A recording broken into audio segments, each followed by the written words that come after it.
So we're very fortunate to have Judith Freeman talking to us about color in lilies.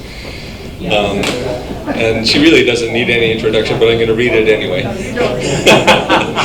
Judith Freeman from Vancouver, Washington, began hybridizing lilies more than 40 years ago and created the Lily Garden in 1979. In the beginning, they did everything by hand, even the planting, digging, and watering. As they've grown and moved fields and bulbs over the years, they've experienced all sorts of weather and growing conditions, providing real-life testing of the endurance, hardiness, and garden reliability of the lily hybrids they have been developing in all that time. Judith's academic background in genetics and botany has led to many years of delight in studying lilies along with breeding, growing, and propagating them. It's also a pleasure to share that she has learned by teaching many classes and workshops over the years. In her presentation, Ms. Freeman will talk about color patterns in lilies, pigments, environment, genes, and chromosomes. Thank you, Judith.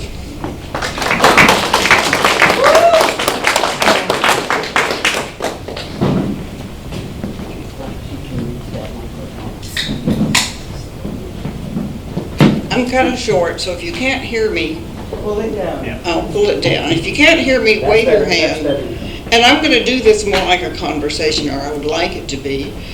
Like we're just sitting around talking about these things. So if you've got a question or a comment, or you think I'm dead wrong about something, please tell me, because I'll keep learning all the time. And then you'll see from this, I've been growing lilies way over 50 years now, so I'm still alive and kicking and learning. But as he said, this is an illustration of the variety of color of the pigments and how the location varies in the location in the flower, the petals. These are some bugs that I collected one afternoon in Bob Griesbach's field, just in one afternoon. And you see these are all typical Aurelian types and Orion pets that had a lot of Henryi in them. And you can see I was ripping them apart to make paper chromatograms, and I thought, oh, I'm going to take a picture of that. Okay, next. Next. It's there. Oh, you did it, okay. I started in 1971. I came to Oregon Bulb Farms on Labor Day, which unfortunately was just about the dead end. They still had Speciosum rubrum blooming. But a lot of the lilies they had questions about. I was hired as a geneticist and also to try to figure out how some of these things worked. And they had a lot of questions, very specific questions they wanted answered. So I couldn't start by looking at the flowers themselves to figure out what was going on, what colors they were. I used these old catalogs, and I still have these same old catalogs, and they're still really useful. I brought some of this stuff along, and I meant to have it here for you to see. But if you're interested, I'll let you look at them. Like here's a 1947 catalog, so that's 1 year younger than I am. And I used the color pictures from the early color catalogs, and I used the RHS color codes to try to make them as clear as I could. And then the next year, I could work with actual flowers in the field. And I finally came to my conclusions, and I represented them as watercolors, and you'll see why. If you look at the crisscrosses here, we'll talk about that a little more, about how your eye sees one color, but it's from a combination within the flower. Okay, next. Here are the questions they first wanted answered at Oregon Bulb Farms. How do you ever get a true breeding strain of red band orientals? And I'll talk about this a little more. It's very difficult. And there's this long speculation left over from breeding their F1 strains of the oriental lilies. Is auratum red different from speciosum red? You know, and I thought, well, the only way we're going to do that is to actually get the separate pigments and analyze them. Then another question that they were really working on trying to figure out, how come the red, what we call red Asiatics, change their appearance if they go brown or what other colors under the light, the different light spectra. And then another question was, how can we breed the deeper red Asiatics? And it was hard for me. I had the field books and some of the notes, but it was really hard for me to try to analyze genes of what was going on. You always look for what is the simplest Occam's razor, what is the simplest explanation for this. And you can only do that if you're talking about multi-gene things, if you've got a lot of different numbers to count from. And so that's been a lot of our problem in the modern day things, where you could only get one or two things out of embryo culturing. It doesn't give you the spectrum of genes of what you might have been able to get. Okay, next. What I did by researching first what typical pigments are there in flowers. There are two main types. The anthocyanins, that are the ones that are water soluble, purple, red, purple, pink, blue, those colors. They're very strongly affected by light. They're strongly affected by temperature. And they're strongly affected by genes that can block them. And I'm going to show you illustrations of all these. They're dissolved inside the vacuoles. Every cell in the epidermis of a lily, on the outside skin, every cell has a big round thing in the middle that practically fills it. It's essentially a hole full of water and everything that the plant didn't need or put there for some other reason. And so that's where you'll see a lot of the alkaloids of things. But they're there, so they're in the vacuoles. The carotenoids are not water soluble. They're little plastids that are fat soluble pigments. They're carried in the chromoplasts, and they're in the inside of the petals. They're very stable. They're hardly affected by light and temps. I've discovered in more recent years that it's very difficult to concentrate them in a lot of the modern hybrids because, for chromosomal reasons and other reasons, so they keep diluting down to being very pale, and then you do see some color, some temperature effects, but usually they show the typical, if you think of the typical species, the yellow and orange forms that you see, those are usually mostly keratin pigments, okay? And so here's what I did in the beginning. I thought, okay, how am I going to analyze these pigments? And so I found that it's really easy to get the pigments out of a lily. And now the anthocyanins are going to be soluble in alcohol or water. Once I perfected how I should do it from a theoretical standpoint, and I knew what to expect, I found you could even do this if you take a lily flower or a petal. You can just crunch it up, suck a little drop of that up, put it right onto your paper. You don't have to even use a solvent. So this is a great project for children to get them interested to see what colors are going to come out. What makes them separate? So you extract here you can see in the bottom left. Oh, wait a minute, let me. I've got, now you can see here, this is where I've just taken a flower and I've ground it up with a mortar and pestle or whatever, and then I've made little spots down here. I've done a pencil line. I should have done this a little higher on a piece of paper. I usually use bibulous paper like you would use to dry your microscope slides because it's thick enough. The standard for academic research is Whatcom number 4, but any paper will work. And then if you stand those in a solvent that is different from them, not exactly the same. You see, I've just stood it here under a piece of glass, like here and here, or here under a plastic cup. You have to have the atmosphere really suffused to hold in place. And what happens is, as the solvent that's down here in your little petri dish or whatever, as it rises, they'll separate out. And so I used to spend a lot of time putting this in funnels and separating them into all the chemical types and getting them down concentrated so these would show very separate bands. But now I kind of know what to expect, and so I don't have to be so picky about it, and you can do it like this. And basically, the people who have done research of all kinds of chemicals, I know if I dissolve it, extract it with a particular chemical, if I add a little bit of acid is the standard, that's going to shift the pH. It's going to make your anthocyanins look a different color. If you Instead, if you're washing up afterwards what you have on your hands, if you get soap or bleach on your hands, it's going to go bluer because they are affected by pH.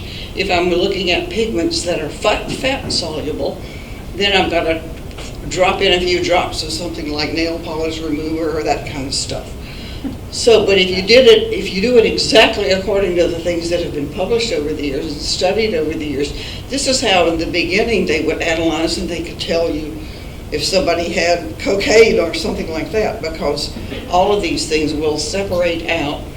And you can do it like with a concentrated dot, and you knew what your dry weight was and you knew what everything was. You could see how far it would move with a particular solvent, and there would be a ratio between where you stop letting the solvent rise, like around here you do another line, and the ratio between where you started and where you stopped would be constant. And you could even you could cut that out of the paper, and you could tell exactly how much you had in there too, so you could tell they were more or less concentrated.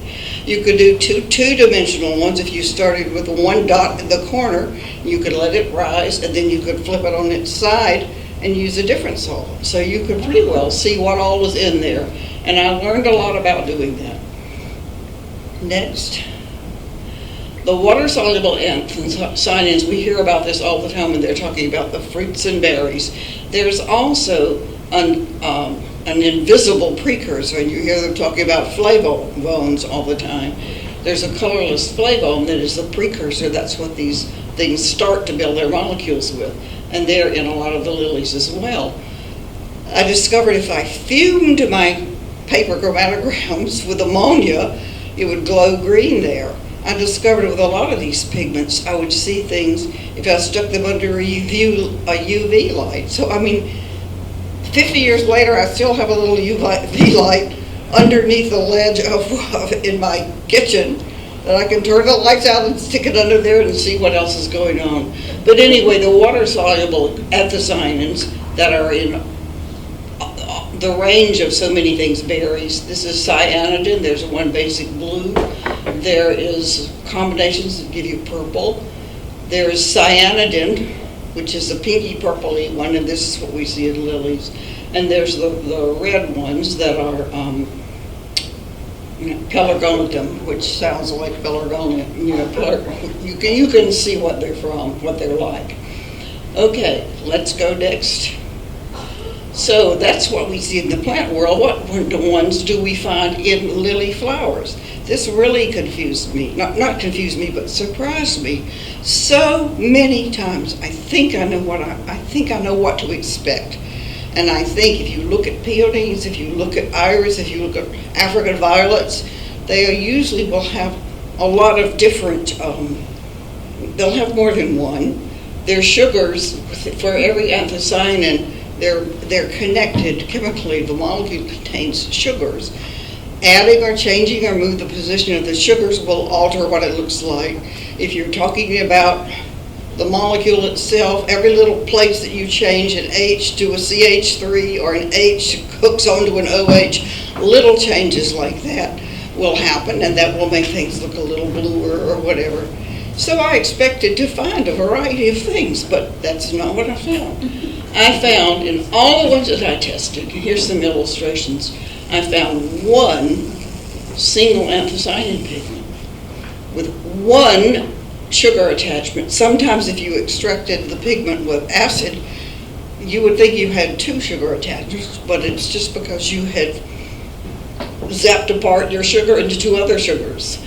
So I found only one anthocyanin with a one sugar attachment, and not any of those modifications in all of these. These all have one and only one and the same one anthocyanin. So here's rubella, here's Langtongensi, here's speciosum, here are the red bands, here are the dark barticons, here are the dark pink trumpets.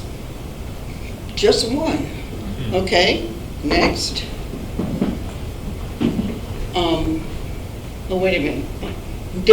I may have changed the position here. Can we go back one? Yep. Go back one more. No, okay. Next. Then I guess I didn't put them all. I did change the order. The carotenes are a little more different. They're kind of what we would expect. they're the ones that are fat soluble, and they're carried in little tiny plastids in the inner cells of the petal. And they go through the shades of red, gold, orange, yellow, those shades up to red. So, and they're typical of, what's next? I'm hitting the wrong buttons. So what carotenes do we find in lily flowers? I found a total of 3 yellow, and they're pretty close. When you get the bands, they're really close together, so their chemistry is not a lot different from one another. And I found 3 orange ones. That's through lots of flowers. And I thought, well, maybe I'm not so crazy, because by this time I was researching a lot of articles, and I found a professor in Japan had published a paper that described a lot of these same things, and he came to the very same conclusion that I had. So I thought, oh well. But if you look at this, here are petals that are showing the different shades of yellow. This is the shade of the first 2 yellows. The third one is, I would say, a little more to the gold tone, and you can really see it concentrates in the middle here. And what's interesting about this is that, like Lilium citrinum, only contains 1 yellow pigment. There could be these golder, deeper ones, but they're not there. So you can, and we'll talk about it a little more later, that explains why in the very first Aurelians, you don't get the deep, thick pigments. It's the same thing in Lilium regale. If you look in its throat, it's this yellow pigment, the lightest of them all. When you get these 2 together, you get the ones we typically associate with the yellow mutations from the different species. What's interesting to me is the orange pigments. One is, sometimes they describe it as orange, and sometimes they describe it as yellow when you read these. This is like what you see in what used to be called Wilsoni. Now it's called, what is it called? I can't remember anyway. And Wilsoni flavum. It's the same thing in Henryi. There's 1 orange pigment, and this is it. This is the only orange pigment carried in the Aurelians and carried in the trumpets. You never can get darker than that, because there's no source of anything any darker. So you've got 1 soft orange, and then you've got 2 other much deeper oranges that are orange reds, and that's lichen dividii, lichen concolor, lichen pumilum. It's not until you get the anthocyanins as an overlay in the species like Bulbiferum, that was the source. That was where the darker red Asiatics came from in the first place. So he also, this is true of what I found as well. It's only in the more complex hybrids do you see all of the yellows and all of the oranges and also the red. You don't see that. There is no species that carries all of these 6 possible carotenes, and certainly not with anthocyanins as well. Okay, next. So, well, where inside the flower do you see these, and how come they look so different? Here is, anthocyanins are mostly in the upper and lower. I couldn't get a good picture. Next time I'm going to do some cross sections with my microtome and show this. But anyway, here's a picture of the upper skin of a pink oriental. And you see how the vacuoles practically fill the whole cell. If you look at it through the side, you will see this clear thing that's what makes them look so shiny and reflective. Here are these open, loose, scattered cells, and like the plastids here, these little things just floating around in the cytoplasm. And these don't have such big vacuoles because they don't have anything to put into it. And these are not set apart. They're apart because this is a representation of a thin cross-section. These are just really loosey-goosey, strangely shaped cells that touch one another. They've got to be loose so the air vapor can come through there. So we've got this purpley pink, 1 and only 1 pigment. It can be thin, more or less intense, but it's the same color. And then here is where the orange and yellows are carried. And in the bottom, it just depends. Sometimes the reverse is green, and so you've got chloroplasts. Sometimes you get anthocyanin on the back. Sometimes it only shows up as when it's cool enough. The anthocyanins don't like it to be too hot. the carotene plastids are in the middle, and this is from a pansy flower, and I just put this in here because I learned a lot about how other plants carry it. And you see the yellow, doesn't this remind you of the brush marks and the blotches?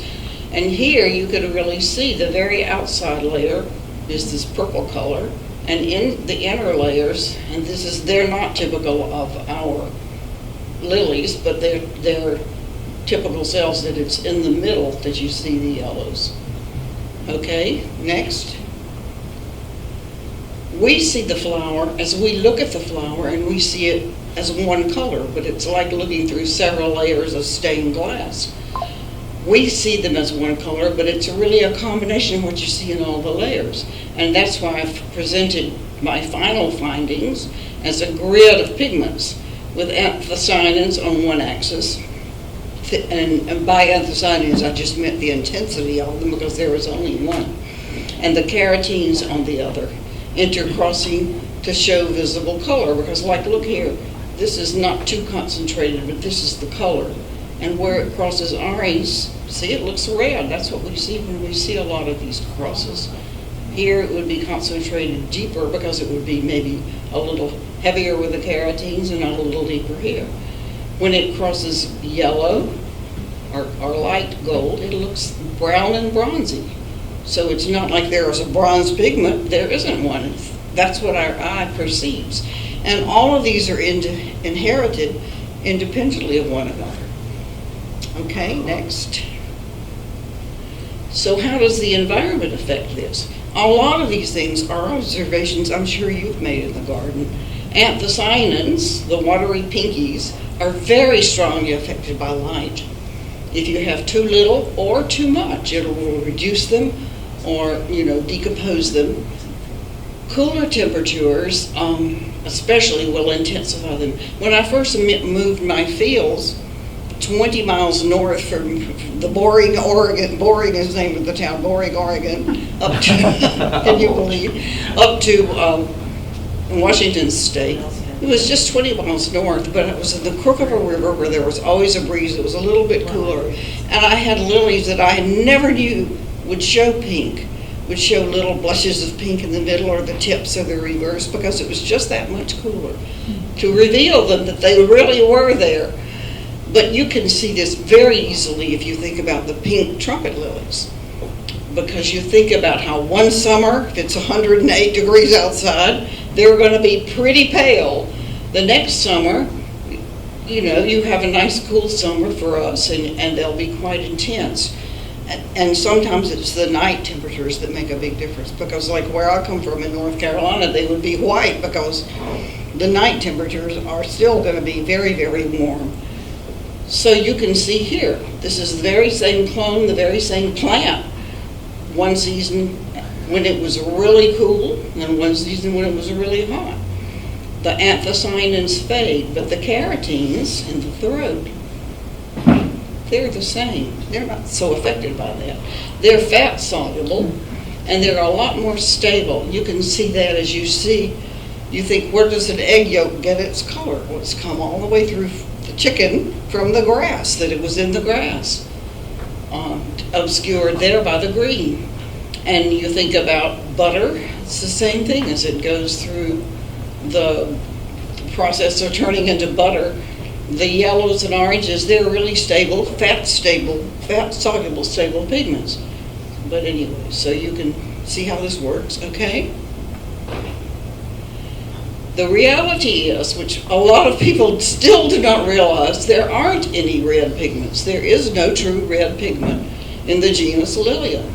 There is no true blue pigment in the genus Lilium. We don't get delphinitum. We don't get pelargonidin in lilies.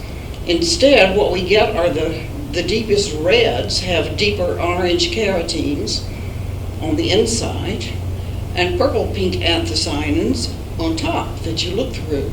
So the very first deep red Asiatics were Japanese hybrids 2 centuries ago, and they brought together a gene pool that had all of the carotenes and the one anthocyanin. And then intensifying that is what's given us things like this, that you finally did get it more intense on top. Okay? Next. I'm going to talk a little bit about the spotting patterns because they also, it's the very same pigment that colors the papillae and the spots. Actually, the papillae and the spots are two different and distinct things. Usually they come together, but if you can have the lilies that have these raised papillae, the little dots that stick up or are kind of exaggerated and curly here, you have a set of genes to form these, and then you have another set of genes to pigment them. And you can really see that in things like Connecticut King we think it has no spots, but it carries the genes to have colored spots. What it doesn't have is these.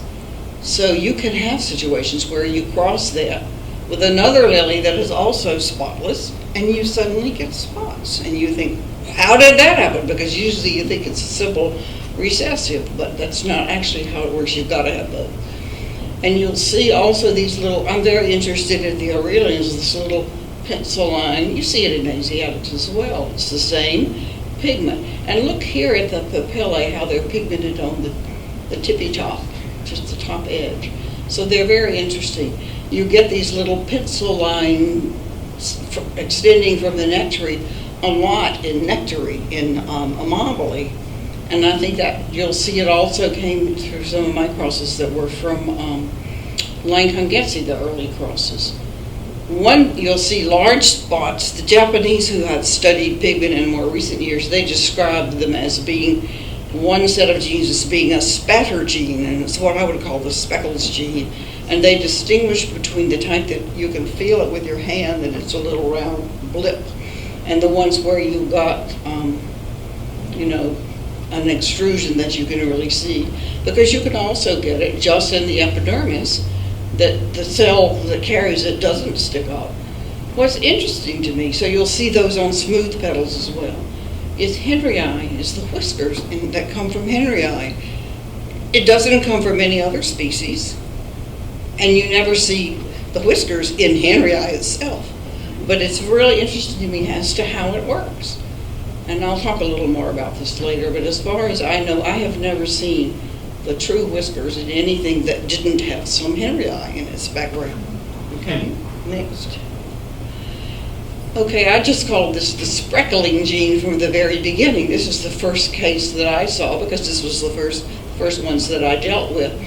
When you cross, and you see the typical thing in Lancongesi itself, it's smooth. It has the little spots, but they're not raised bumps.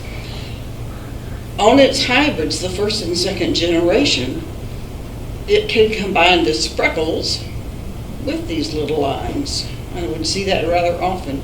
It's really affected by light levels, and you would see, even within the same flower, you would see one side they would be heavy and the other side it would be less heavy if it was in the shade. You will see it like here, one year it'll be really heavy. Here it's gotten more and more, more heavy. It's most visible in the ones that have yellow or white in the middle. With the orange, it's sometimes hard. Like here's Peggy North, and it's a little harder to see it. Okay, and I kept breeding with these, and I'm still breeding with these, because the Lancongesi hybrids are extremely resistant to botrytis. And in our climate, it's got to be resistant to botrytis, or you are wasting your time. So, next, my specific climate. But there's another origin for a speckling gene that I saw later on. This is some years later. Cernuum is another source for speckling. My source was this. I got an embryo culture, first generation, from Cernuum, crossed with the Doricum alpinum. And when I crossed it and worked, kept outbreeding from it, what's interesting is a lot of these genes are dominant, so that doesn't make life a little easier for the breeder. A couple of generations later, I've got it concentrated a little bit, and I sold, this is from one of my ancient catalogs, that I called this the Stardust hybrids. That was my name. And then just about the same time, the Tango lilies came later, and when I talked to the people who were breeding those, it also traced back to Lilium cernuum. They show a really wide color range, and because they're dominant, you get lots of them.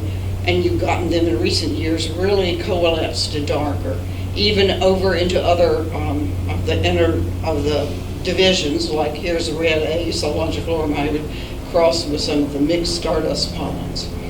I haven't bred as much with these. I kept working with it for like 3 or 4 generations, and then I just gave up because it's too close. They still carry the Cernuum genes that make them super susceptible to botrytis and also to color-breaking virus. So I don't care how beautiful they are if they can't keep their color and be healthy in my garden, forget it. Okay, next. So brush marks and wider, deeper blushes. This again is something which the brush mark types are dominant. The blushes are not always, sometimes, usually they are. Brush marks appeared occasionally as like from the ones that have the little pencil line nectaries. But the broad, big brush marks, like this, came from an F2 cross between Leachlinii maximowixii unicolor, Crossdaricum in the F2. There were several of these, and they were dominant, so they were just right away. We spread pollen around, and lots of people had those to breed with. I'm still finding fun things. This is a cross between Last Dance and Brushstroke that just bloomed last summer in my greenhouse, and it's got back to the little pencil lines, and it's really interesting to see the patterns that you get. One of the things that we found in breeding the earliest hybrids from Enchantment and from especially the Connecticut hybrids, you would get these little teeny tiny flowers. This is a nice shape, but usually they're little flowers like this size. They were really distorted. Typically they were male sterile, and they had weird petals and distortions with these. So the throat was nice, but everything else about the plant was just hideous.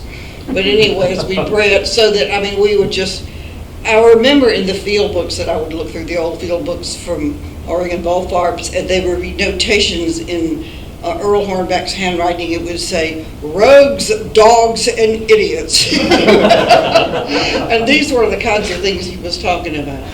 But you see how you're going, your gradation, you're getting darker, you're getting more, you're getting finally, really broad patches until you're getting to this pattern that was there all along in things like Nepalense and Pollanii. And this is what made me suspect when Brent Hansen was so sure he had a brand new black pigment in Columbianum, and he even thought this was melanin, which does not occur in any plant other than some very primitive lichens and things like that, and fungi. I could recognize, here's Claude Schride, here is the deep throat Columbianum, and I'll show you the paper chromatograms that were exactly the same, to the same goldy orange inside of Claude, and the same purple, deep purple coalesce, that's good enough for me. It doesn't have to be a different pigment, it just looks like a different pigment, but it's thrilling to see it. But you shouldn't be too quick to think this is a new pigment. Look at it when you have this deep purple blotch over green, it does look blacker. Okay, next. The pigments that are carried by each species gives us a little light onto what's going on when you look at what you get in their hybrids. The orange from Henryi, the fact that there's only one and it's not a dark orange, explains why the trumpet and Aurelians never show the deep. And we keep thinking we're going to be able to do it with polyploids, but it hasn't happened yet. You can back cross to get Henryi from both sides, but it's still, you don't ever get the color of an Enchantment or the color of a Pumilum or those things, because you don't have it. Here's one of the deepest orange trumpets we had in the field. Here's Henryi. So it's the same thing in Daricum. Maculatum is the word I'm trying to think of. It's what we now call, what I used to call Wilsoni flavor. You would get, and out of these, you would get yellows. You would get a little deeper gold throat, but you never got anything like red until finally we had a few bicolored forms that did have anthocyanin over their surface, and bulbiferum. So those are the species like Daricum and bulbiferum. Those are the species that gave us these first bicolors. Henryi citrinum has just its soft orange. So if you look at these, soft yellow, if you look at these deeper yellow things like the early sunburst hybrids, you know they're not just pure from Henryi, that it's got some yellow coming in from the throats of some of the other trumpets to give it this darker color. And then you get some of these that have whiskers. That tells you again, it's yellow, but for sure it's got Henryi. Okay, next. I want you guys to break in with some questions. Come on and talk to me. Another interesting fact that a lot of these I do things. have a question. Okay. So the difference when you're talking about whiskers and papillae. Yeah, okay, the whiskers papillae are those little thin ones that are in lines. You know, you think about what you see in the aurelians. It's not they're like little lines on top, but they're always thin. The papillae is like a pamp that stands up. So, we'll see some more pictures in a minute. I should take some better close-ups that show that. Judith, Yeah. with today's technology, can't they move the blue from iris? They have tried that. Or the scarlet from Hemocalyx daylily? They have done that with iris. They did that like 25 years ago, but nobody was interested. And the catch is, when you do that, it's not, they blam the genes in with a gene gun. Do you remember the days when they used a gene gun to shoot things in? So it was, the gene was in there, but it was not in the chromosomes, so it wasn't inheritable. You had to pay them a patent to use it if they were not interested. They do use these in China. I think they do that with roses. That's how they get their word colored roses.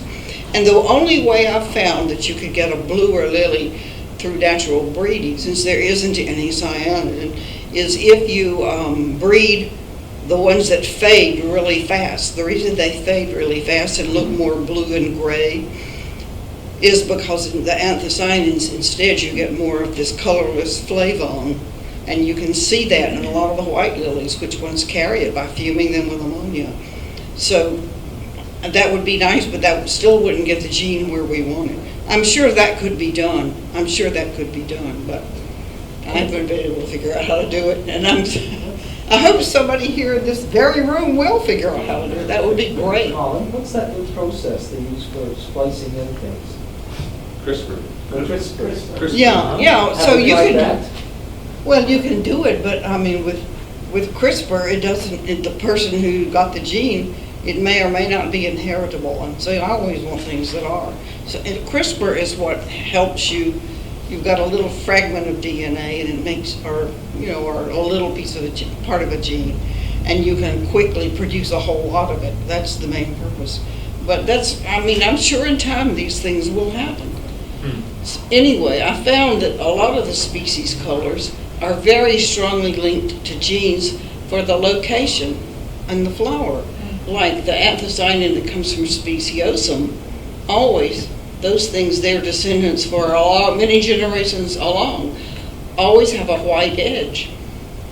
The ones that we know are radium, and I always thought for years, why can we never expand that? And I thought it was one of these genes that worked like in snapdragons, that if you have one recessive gene for this soft yellow, but it's okay and you get yellow snapdragons, but if you have two, it's lethal.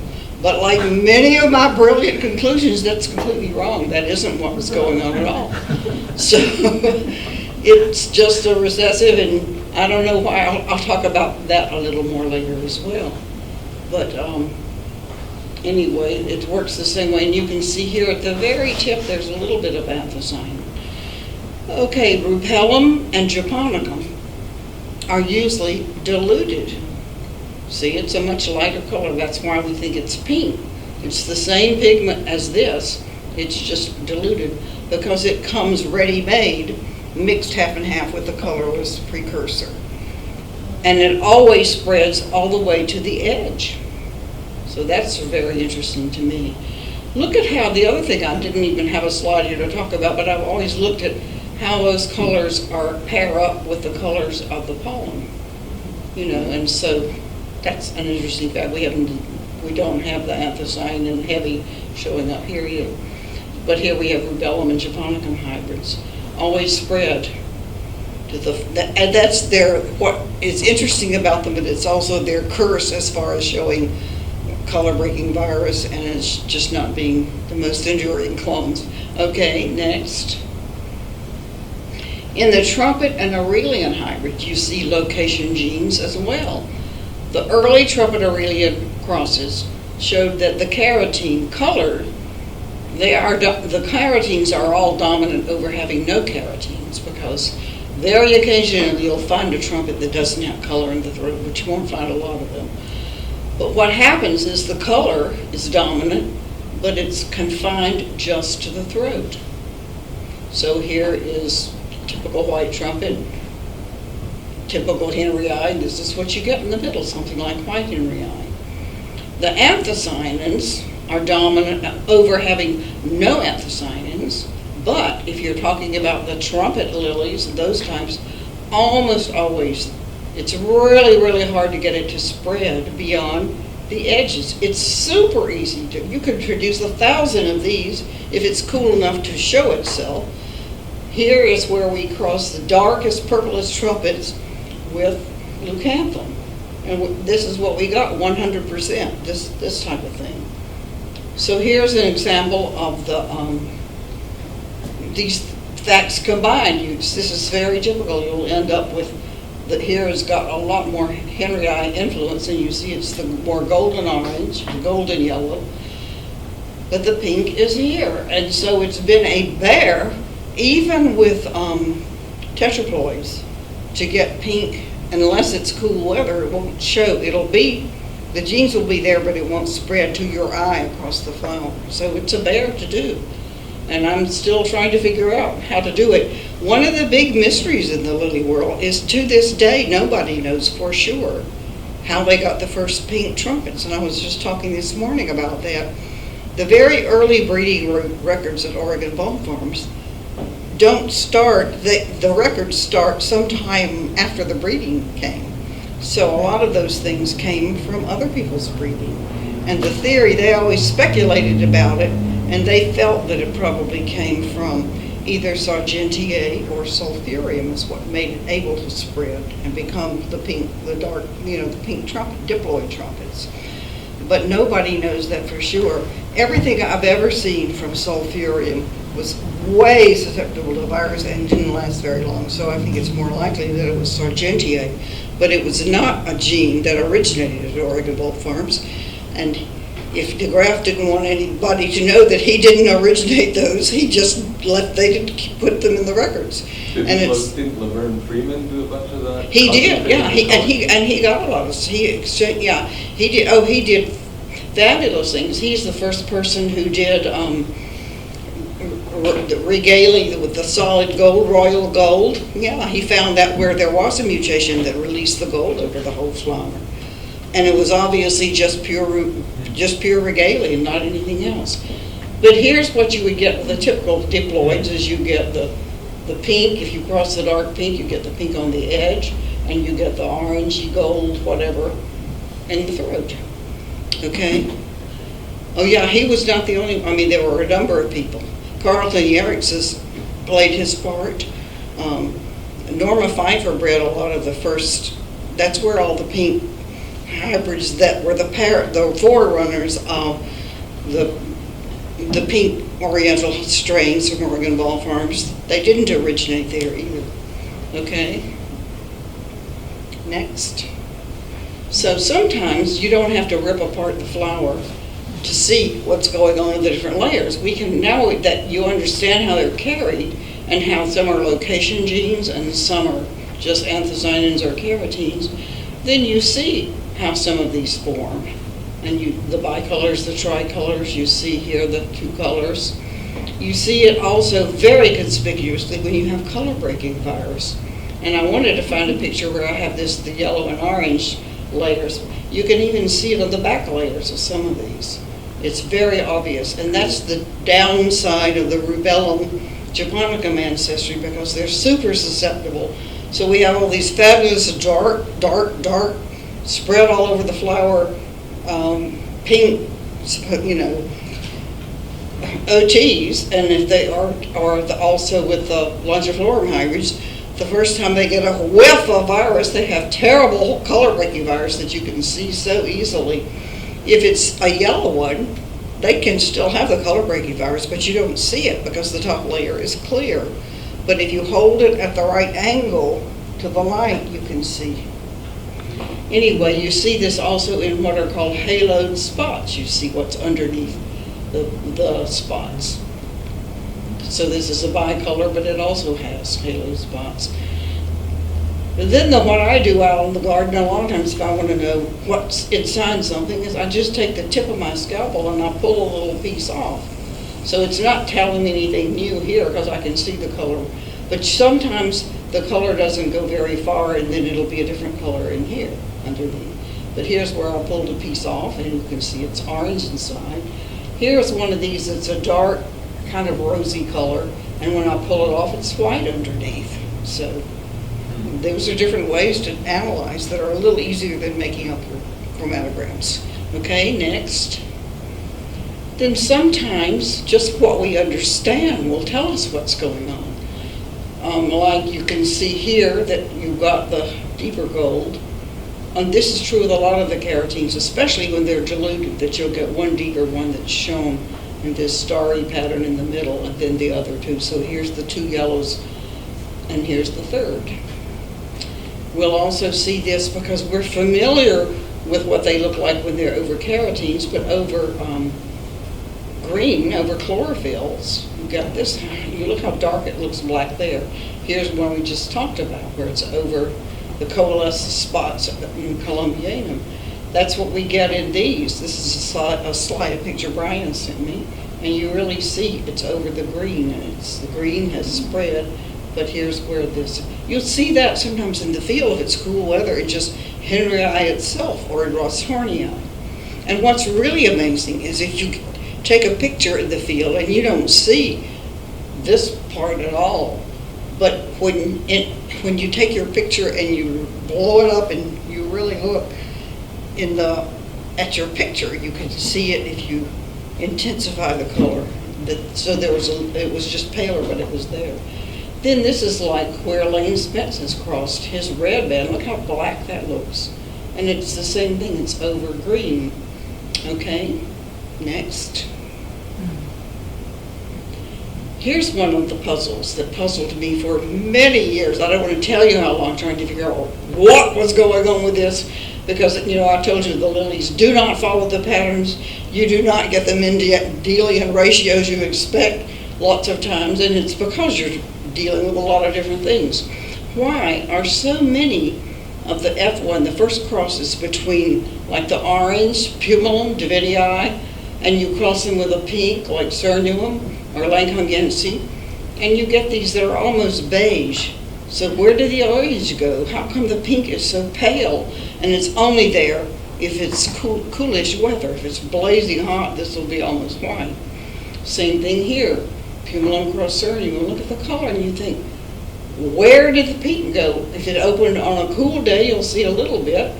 But if it opened on a regular day, they're going to be this color. And the orange is like this. So what's going on? Okay, next. Same thing with the Asiapets. How did you start with this? Just trumpet crossed with Davidii, and you end up with things like this. What happened? Same thing with like tiger babies and those things. It's the same thing. You started with a trumpet. And the reason I produced tiger babies, I wasn't breeding for beauty or anything. I was trying to figure out Leslie Woodruff's original pink tiger, which was an F1 hybrid, and he, of course, thought he knew what it came from, and he was pretty dead on right. But he said it was a diploid lancifolium crossed with a regalia or a regalia hybrid, he said. And so I was looking at the chromosomes of those, and I was also crossing it with everything I could think of to see where are the affinities. And I found the most affinities, oddly enough, with crosses that had a lot of Davidii in their background.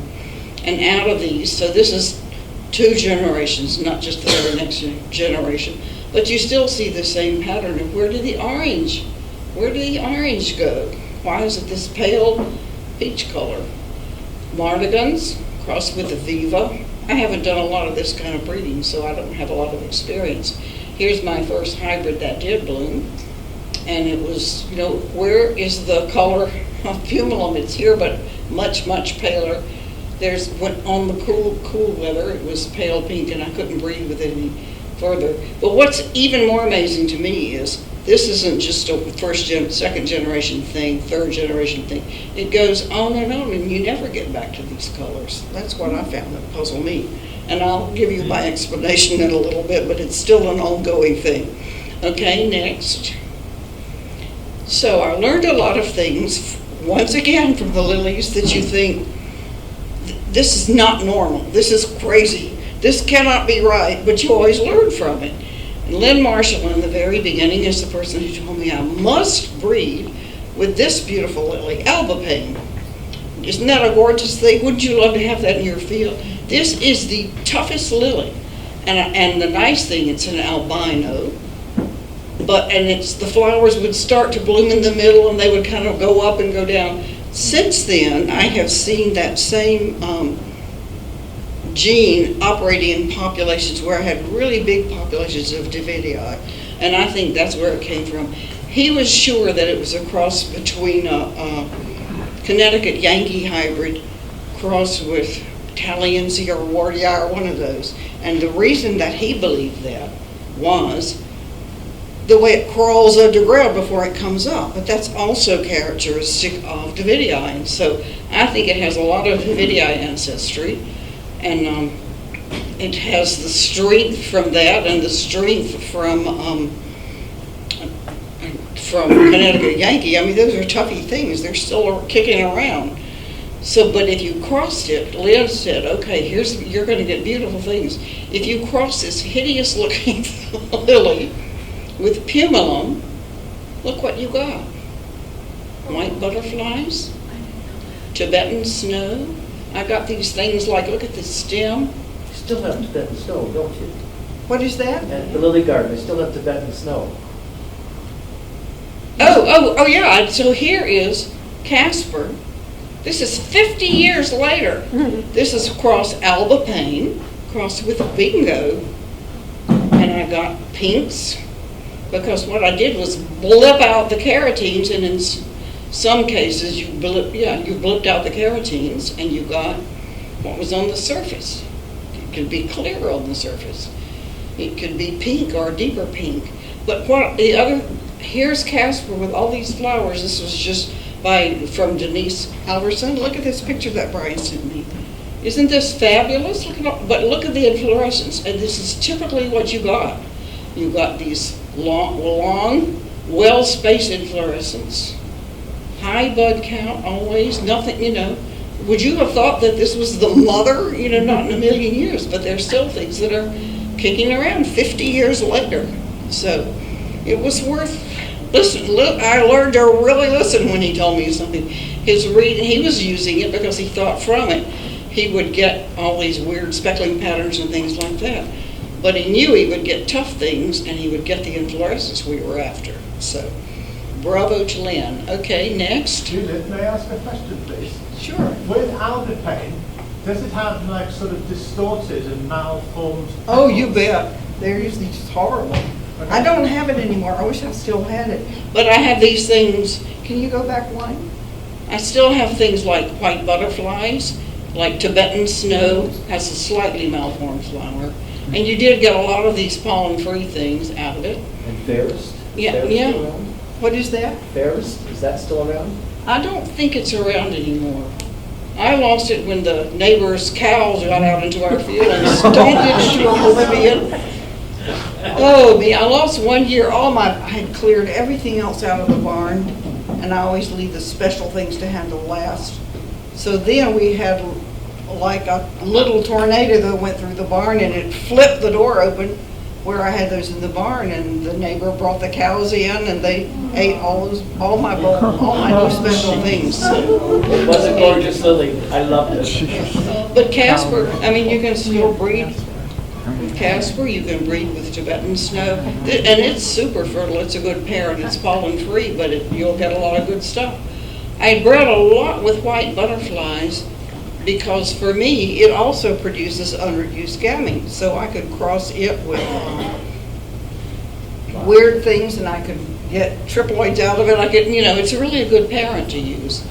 So, and also I could cross albopane, not with pumilum, but with a hybrid that was pumilum crossed with an old Doricum bicolor. And then I would get pink tips on things. So that was fun to see as well. So I would recommend, I wish I still had this, but I don't. But I still breed with Tibetan snow white butterflies and Casper. Okay, next. The red bands, as I said, this has been a puzzling thing for many, many years. Because when I first went to Oregon Bolt Farms, they were trying to produce true breeding strains. That was how they were going to get around the virus problem, by growing everything from seed.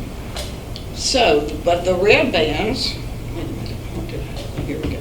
The red bands are really weird because from time immemorial, if you cross one red band with another, you'll get about 4% red bands. And I think what it is there's more than one gene that locates this thing. And when you intercross them, you zap each other out. It's operating as a recessive that is zapped out by the other one, which is a different gene. That's just my theory. I still don't know. And the 4% represents crossovers. Anyway, when you cross rubellums, the red band with rubellum, instead you get 0 red bands, and you get this pink instead, because rubellum does override the other stuff, and it does override it, and you get the pink right to the edge. So they had a strain that they sold, but it was very difficult. They never could get a lot of seed. That's what, then we look at the red band that Lane Spence got. He got it from crossing not 2 red bands, but he crossed a red band with his best, like imperial crimson type, just big, flat red oriental, and he got this, which was just a wonderful hybrid. So, but there's still a lot to figure out there, so what's going on. Okay, next. Now, we talked before about this, and I talked to Brian about why is it when you have these trumpet OTs, trumpet Aurelians, and you can really tell that's what they are in the beginning.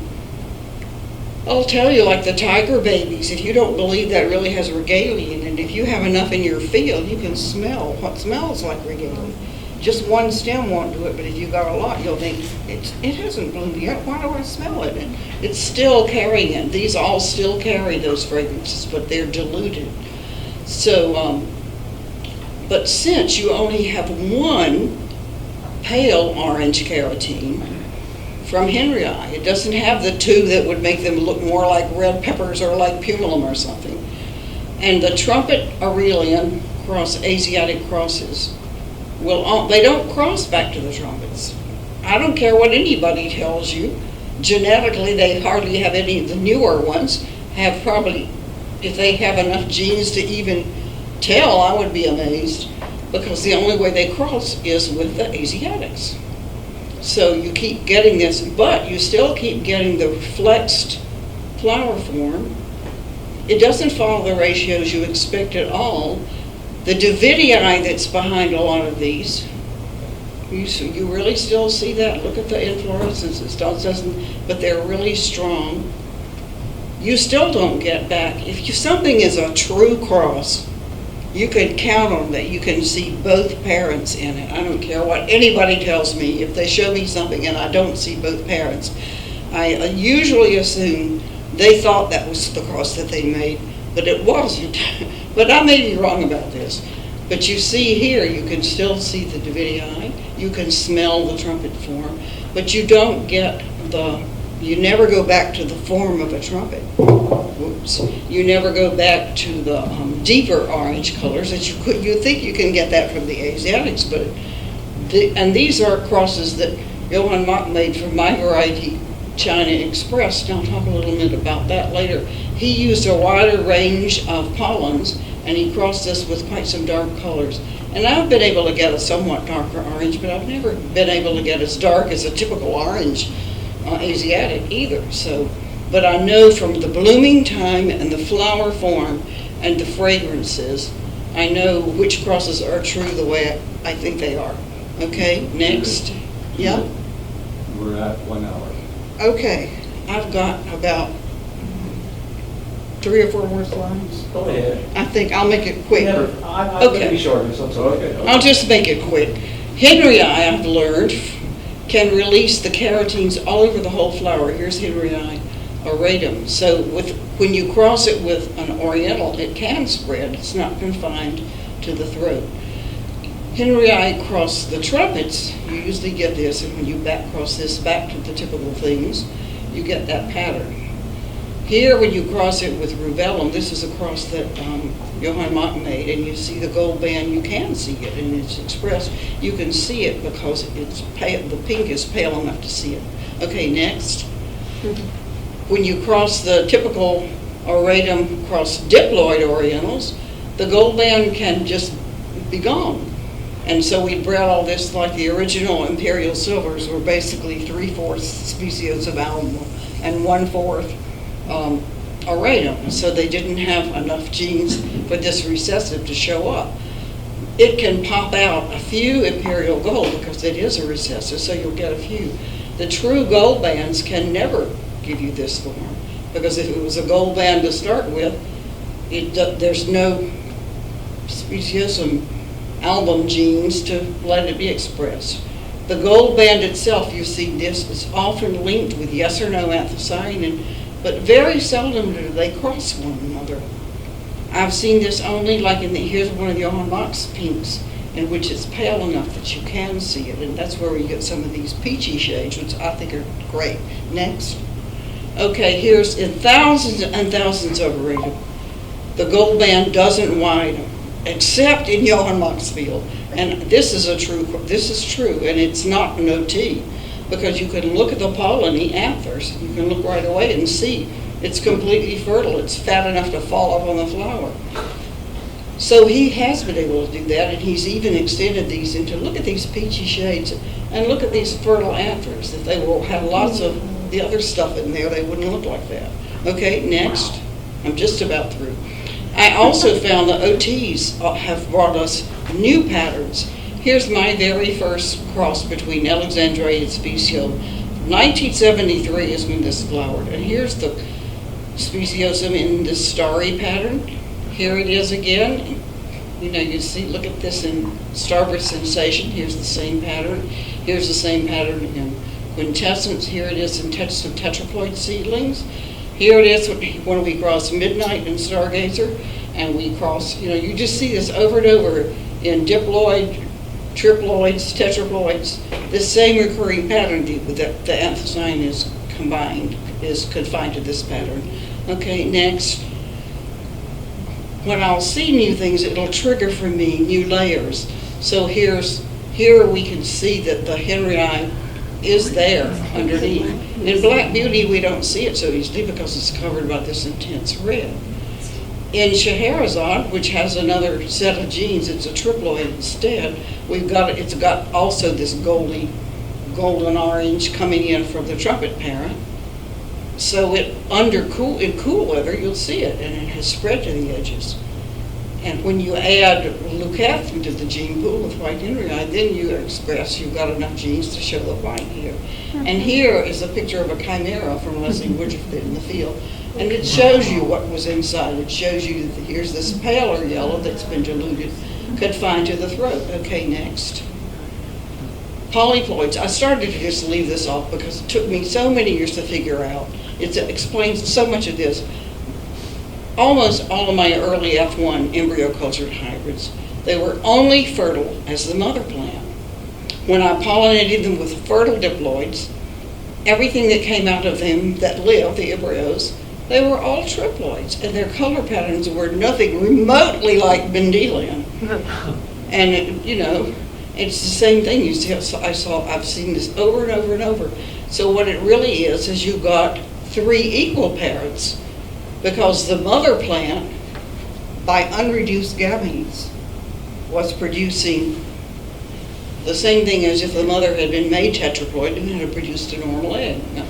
So, and it works better when it's a mother because the pollen is only the pollen things happen very early when the bud is really tiny. Meiosis in the ovules happens about the time the flower opens, so it's extremely hot.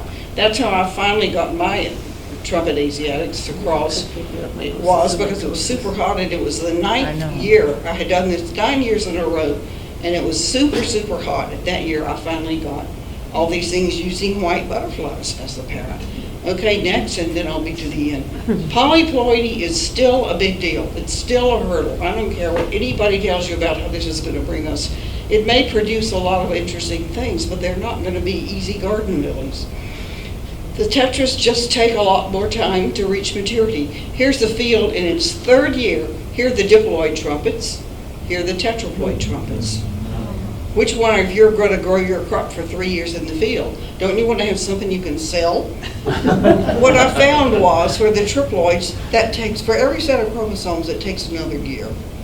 If you're going to sell, even in like producing bulbs through scales, because you got, and for if it's a triploid, you've got to do 1 extra year in producing the bulb big enough. If it's a tetra, it's going to take 2 more years.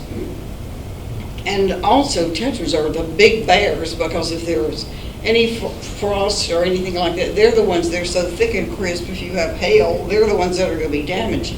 Triploids usually are just great because they're not that crispy. I don't mind taking a little longer. Once I finally learned that I had to have bulbs big enough, that's what it frosts me when I read people selling their Orient pets as these tree lilies, and it'll always have to say, oh, by the way, you're going to have to grow this 2 more years before you're going to have a nice stem. You should be selling the stems. So here are some of the reasons, things that I look for when I'm trying to figure out what's going on in these triploids. Here's diploid China Express. Here's the tetra. I had better results breeding with the diploid. This, if you saw these anthers up close, you would know this is not going to do me any better. This is an example of what's going on in the meiosis of a triploid or lots of the others. You want to get these little bunches of 2 things together by valence, and then they can produce normal pollen grains. That's not what you get in a lot of these. The unreduced, you can look under the microscope, you can see this was an unreduced gamete because you've got all these horrible little things that look like chaff.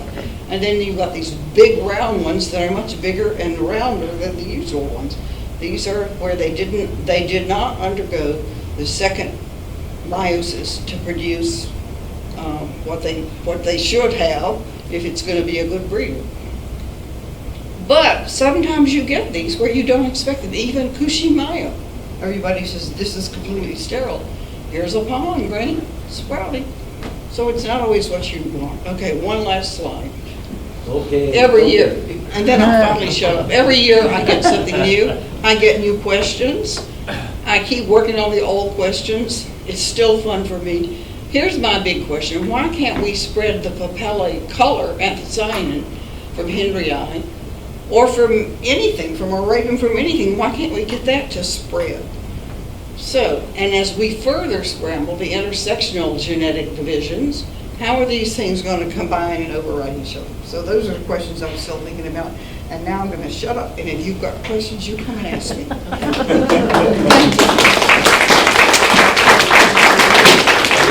have, Brian said still shortages, but we have time for 1 or 2 questions. We have time, and that's okay, because it'll be interesting, my talk after your talk. It's going to be very interesting. Okay, well. Was there any questions for Judy?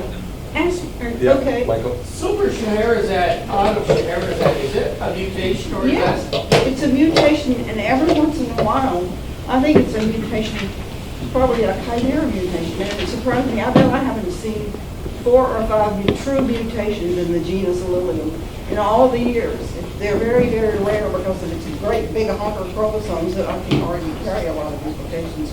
But once in a while, you'll see a little part of the flower, it'll be a chimera, and then suddenly you'll have this little red section. Now, is that in the genetics itself? I don't know.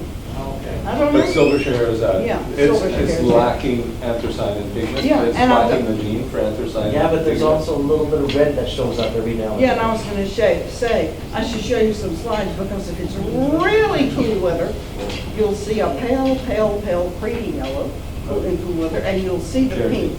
Yeah, and You'll see a little the bit of pink. pinkish in there. You'll see a little pink in the middle and spreading along here, and you'll see a little pink in the papillae. So But there's it's some not a- genetic suppression then of the gene. Yeah, it's of mainly the genetic, pigment. doesn't have it, but it's there if it's cool enough. I mean, under certain conditions it will. I'll wait till you see mine. It's going to be very interesting. The penciling, never mind. I'm really going to listen. And I found myself so many times I thought I had the answer and I was wrong. And almost every year you'll learn. So. Thank you so much, Judith. That was just an amazing.